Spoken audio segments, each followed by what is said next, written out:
고요한 숲속 어린 사슴 한 마리가 어미에게 버림받습니다. 불길한 운명으로 여겨진다는 이유로 이 잔혹한 이야기는 단순한 동화가 아닙니다. 천년의 세월을 넘어 우리에게 전해지는 한 비극적인 왕자의 탄생 설화, 바로 궁예의 이야기입니다. 신라 왕족의 피를 타고났지만 태어나자마자 버려진 비운의 왕자. 그의 삶은 과연 어떤 것이었을까요? 그의 눈에 비친 세상은 무엇이었을까요? 우리가 흔히 아는 폭군, 궁예의 모습 뒤에 숨겨진 버림받은 왕자의 깊은 상처와 고뇌를 오늘 이 시간 함께 심층적으로 들여다보려 합니다. 이 이야기는 단순한 역사적 사실의 나열을 넘어 한 인간의 내면에서 펼쳐지는 드라마와 그로 인해 파생된 거대한 역사적 흐름을 생생하게 전달할 것입니다. 때는 서기 9세기 말 신라의 국운이 기울어가던 혼란스러운 시기였습니다. 중앙 귀족들의 권력 다툼은 극에 달했고 지방에서는 호족 세력들이 각자의 기반을 다지며 신라 조정의 통치력을 무력화시키고 있었습니다. 백성들의 삶은 고통의 연속이었습니다. 과도한 세금과 부역은 그들의 등을 휘게 했고 기근과 질병은 그들을 나락으로 떨어뜨렸습니다. 이러한 격동의 시대에 한 생명이 태어납니다. 그의 출생에 대한 기록은 다양하지만 그가 신라 왕족의 피를 이어받았다는 사실은 변함이 없습니다.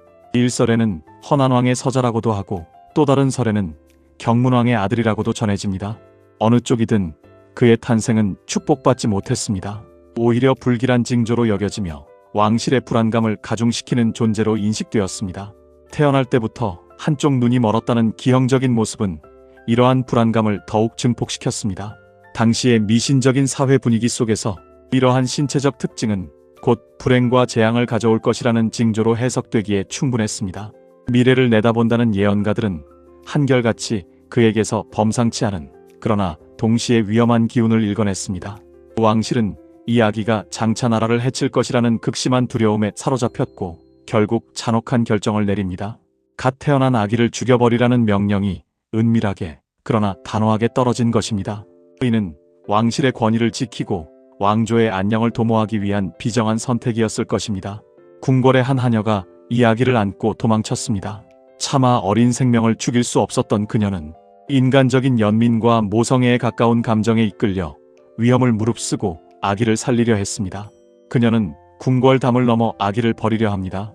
어쩌면 누군가 아기를 발견하여 키워주기를 바랐을지도 모릅니다.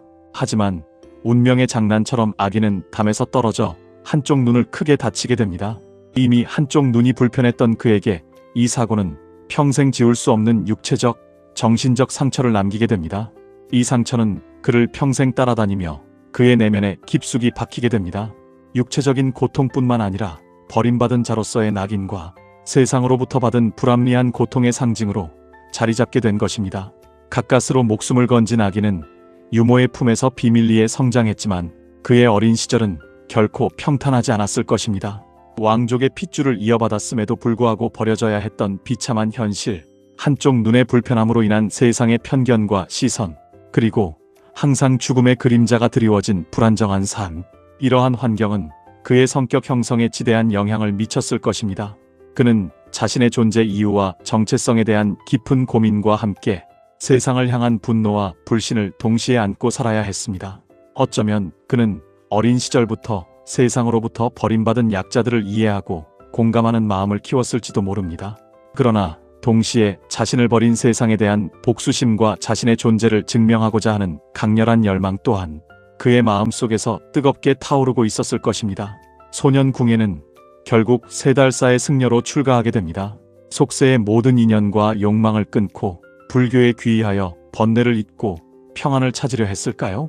어쩌면 그는 답답한 현실과 자신을 옥죄는 운명에서 벗어나 새로운 삶의 의미를 찾고 싶었을지도 모릅니다. 승려가 됨으로써 그는 사회적 신분이나 출생의 굴레에서 벗어나 자유롭게 사상과 학문을 탐구할 수 있는 기회를 얻었을 것입니다. 하지만 그의 내면에는 여전히 들끓는 불꽃이 있었습니다. 세상에 대한 분노, 자신을 버린 왕실에 대한 원망, 그리고 무엇보다 자신의 존재를 증명하고자 하는 강렬한 열망이 그것이었습니다. 그는 승려의 옷을 입고 불경을 외우면서도 그의 마음은 늘 바깥 세상을 향해 열려 있었습니다. 혼란스러운 세상을 목도하며 그는 단순히 개인적인 평안을 넘어 세상을 바꾸고자 하는 거대한 열망을 품게 됩니다. 자신과 같은 버림받은 자들, 고통받는 백성들의 삶을 구원하고자 하는 강렬한 의지가 그의 마음속에서 서서히 그러나 확고하게 자라나고 있었습니다. 그는 불교의 미륵신앙에 깊이 심취하며 자신이 바로 혼란한 세상을 구원할 미륵불이라는 확신을 갖게 됩니다. 이는 그의 내면에 쌓여있던 좌절감과 함께 세상에 대한 책임감과 구원의 메시지를 결합시키는 중요한 계기가 됩니다. 그는 더 이상 개인적인 번뇌에만 머무르지 않고 세상을 구할 위대한 사명을 띠고 일어서려는 준비를 하고 있었던 것입니다. 궁예는 891년 죽주기원의 휘하에 들어가면서 역사의 전면에 비로소 등장하게 됩니다. 그는 더 이상 은둔하는 승려가 아니었습니다. 세상에 대한 그의 분노와 열망은 이제 행동으로 옮겨질 때가 된 것입니다. 기원의 휘하에 머무르면서 그는 뛰어난 군사적 재능과 비범한 지략을 선보였습니다. 그의 능력은 곧바로 인정받았고 이내 양길의 휘하로 옮겨 그의 군사적 역량을 본격적으로 발휘하기 시작합니다. 양길은 당시 강원도 일대에서 큰 세력을 형성하고 있던 호족으로 궁예는 그의 밑에서 본격적으로 자신의 군사적 입지를 다져나갔습니다. 그는 싸움마다 탁월한 전략과 용맹함으로 승리를 이끌었으며 그의 명성은 파죽지세로 퍼져나갔습니다. 그의 군대는 단순히 힘으로만 백성을 제압한 것이 아니었습니다. 그는 백성들의 고통을 누구보다 잘 이해하고 있었으며 그들의 편에 서서 불의한 권력에 맞섰습니다. 버림받은 자로서의 고통스러운 경험이 그를 약한 자들의 대변자로 만들었던 것입니다. 그는 백성들에게 새로운 세상에 대한 희망을 제시하며 그들의 마음을 얻는 데 성공했습니다. 그의 카리스마와 리더십은 순식간에 사람들의 마음을 사로잡았고 그의 세력은 마치 들불처럼 번져나갔습니다. 그는 빠르게 강원도와 경기 북부 지역을 장악하며 독자적인 세력 기반을 구축했고 마침내 양기를 능가하는 강력한 지도자로 성장하게 됩니다. 궁예는 901년 마침내 고려라는 국호를 선포하고 스스로 왕위에 오릅니다. 그의 나이 40대 초반, 그는 버림받았던 비운의 왕자가 아닌 새로운 나라의 왕이 된 것입니다. 이는 그의 인생에 있어 가장 극적인 반전이자 그가 그토록 열망했던 자신의 존재 증명과 세상에 대한 복수의 시작이었습니다.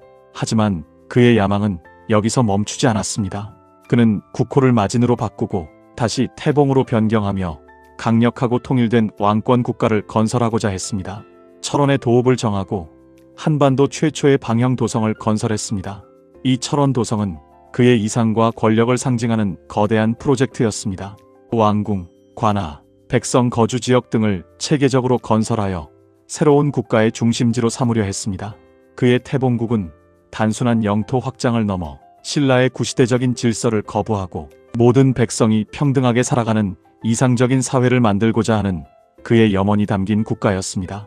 그는 불교를 통치 이념으로 삼아 백성들의 정신적 통합을 이루려 했고 스스로를 미륵불이라 칭하며 신성한 권위를 부여했습니다.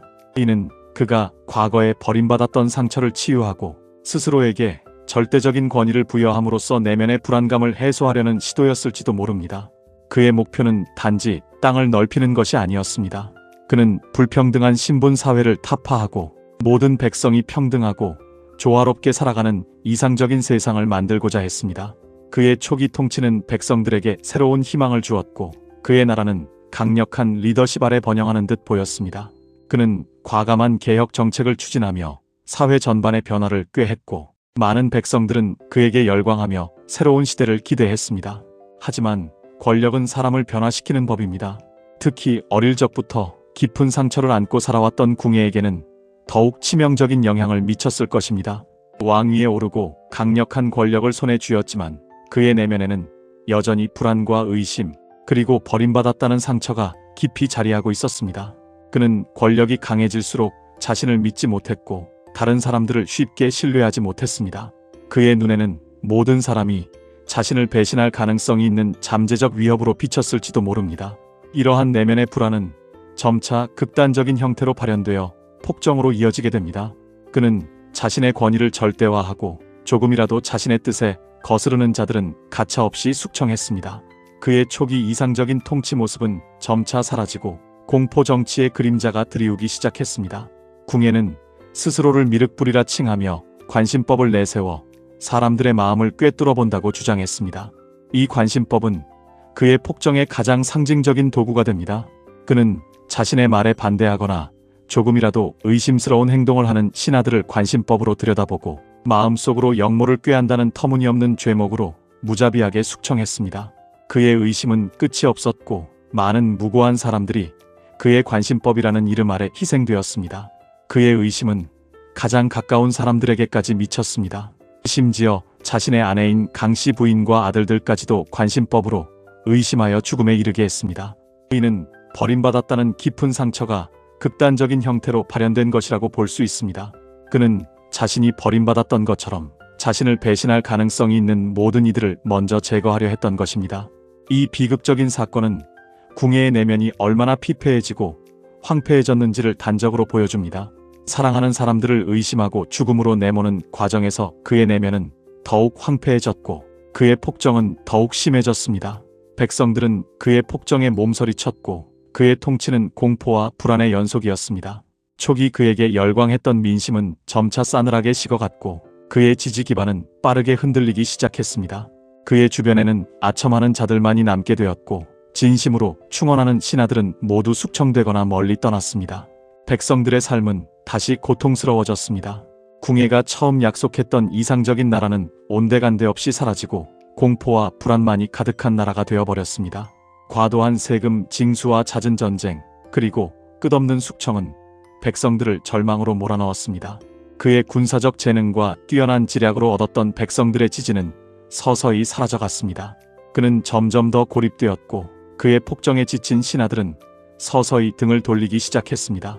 바로 이때 그의 휘하에서 가장 뛰어난 장군이자 가장 신뢰받던 인물, 바로 왕건이 등장합니다. 왕건은 궁예의 폭정에 깊은 환멸을 느끼고 있었으며 더 이상 백성들의 고통을 좌시할 수 없다고 판단했습니다. 그는 궁예의 이상과는 달리 백성들의 삶을 안정시키고 평화로운 세상을 만들고자 하는 강력한 의지를 가지고 있었습니다. 왕건은 여러 차례 궁예에게 직언을 올렸지만 궁예는 이를 모두 역모로 간주하며 왕건마저 의심하기 시작했습니다. 결국 918년 왕건을 중심으로 한 뜻을 같이 하는 신하들이 반정을 일으켜 궁예를 축출하기에 이릅니다. 이는 이미 기울어진 민심과 궁예의 극단적인 폭정이 야기한 필연적인 결과였습니다. 궁예는 그렇게 자신이 건설했던 태봉국에서 쫓겨나 비참한 최후를 맞이합니다. 그가 백성들에게 맞아 죽었다는 기록은 그의 몰락이 얼마나 비참하고 철저했는지를 극명하게 보여줍니다. 한때 백성들의 희망이었고 새로운 시대를 열고자 했던 혁명가였던 궁예. 하지만 그는 결국 자신의 내면에 갇혀 끝없는 의심과 불안 속에서 파멸하고 말았습니다. 버림받았다는 상처는 그의 삶을 지배했고 결국 그를 폭군의 길로 이끌었습니다. 그의 죽음은 단순한 한 개인의 죽음이 아니라 하나의 시대가 막을 내리고 새로운 시대가 시작됨을 알리는 역사적 전환점이 되었습니다. 그의 비극적인 최후는 권력의 본질과 인간 내면의 복잡성을 다시 한번 되돌아보게 합니다. 역사는 궁예를 폭군으로 기억합니다. 하지만 우리는 그의 삶을 단순히 선과 악의 이분법으로만 재단할 수 있을까요? 그의 잔혹한 폭정 뒤에는 어린 시절, 버림받았던 깊은 상처, 누구에게도 사랑받지 못했다는 외로움, 그리고 자신의 존재를 증명하고 세상에 인정받고자 하는 강렬한 열망이 복잡하게 얽혀 있었습니다. 그는 어쩌면 자신의 불우한 과거를 보상받고 싶었고 자신을 버린 세상에 복수하고 싶었던 것은 아닐까요? 그의 관심법은 단순한 광기가 아니라 극심한 불안과 불신에서 비롯된 자기 방어적인 태도였을지도 모릅니다. 그는 자신이 먼저 상처받기 전에 상대를 제압하려 했던 것입니다. 이러한 심리적 배경을 고려할 때 그의 행동은 단순히 악의적인 것이 아니라 깊은 내면의 고통에서 비롯된 것이었음을 짐작할 수 있습니다. 그는 자신이 구원하려 했던 백성들로부터 결국 버림받는 아이러니한 운명을 맞이했습니다. 최근에는 궁예를 재평가하려는 움직임도 활발합니다. 그는 혼란한 후삼국 시대에 새로운 질서를 만들고자 했던 선구적인 인물이었으며 신라의 골품제 사회를 타파하고 능력 위주의 사회를 건설하려 했던 혁명가적인 면모도 가지고 있었습니다. 그는 단순히 힘만을 추구한 것이 아니라 새로운 국가의 이념과 비전을 제시하려 노력했습니다. 철원 도성 건설과 같은 그의 대규모 토목 사업은 당시의 기술 수준을 뛰어넘는 것이었으며 그의 강력한 추진력과 건설 의지를 보여주는 증거입니다. 그의 업적은 결코 무시할 수 없는 것입니다. 하지만 그의 혁명가적 이상은 결국 내면의 상처와 결합된 권력에 대한 병적인 집착으로 인해 좌절되고 말았습니다. 이상과 현실 사이의 괴리, 그리고 개인적인 트라우마가 한 국가의 운명을 어떻게 뒤흔들 수 있는지를 극명하게 보여주는 사례라 할 수 있습니다. 궁예의 이야기는 우리에게 많은 질문을 던집니다. 과연 한 개인의 어린 시절 상처가 그의 운명과 국가의 운명에 얼마나 큰 영향을 미칠 수 있는가? 권력은 한 인간을 어떻게 변화시키며 그 본질은 무엇인가? 그리고 진정한 리더십은 과연 어떠한 덕목을 갖춰야 하는가? 궁예의 삶은 한 인간의 내면이 얼마나 복잡하고 모순적인지를 보여주는 동시에 역사적 인물을 평가할 때 단순히 한 단면만을 보아서는 안 된다는 교훈을 줍니다. 그의 관심법은 수많은 사람들에게 공포를 심어주었지만 그 뒤에는 버림받은 왕자의 깊고 뿌리 깊은 상처가 숨겨져 있었습니다. 그는 세상을 바꾸려 했지만 결국 자신의 상처에 갇혀버린 비극적인 영웅이었습니다. 그의 삶은 인간의 욕망, 권력, 그리고 고통이라는 보편적인 주제를 깊이 있게 탐구하게 만듭니다. 우리는 궁예의 이야기를 통해 인간 본연의 나약함과 위대함, 그리고 역사가 단순한 승자의 기록이 아님을 다시 한번 깨닫게 됩니다. 궁예의 비극적인 삶, 여러분은 어떻게 생각하시나요? 여러분의 생각을 댓글로 남겨주세요.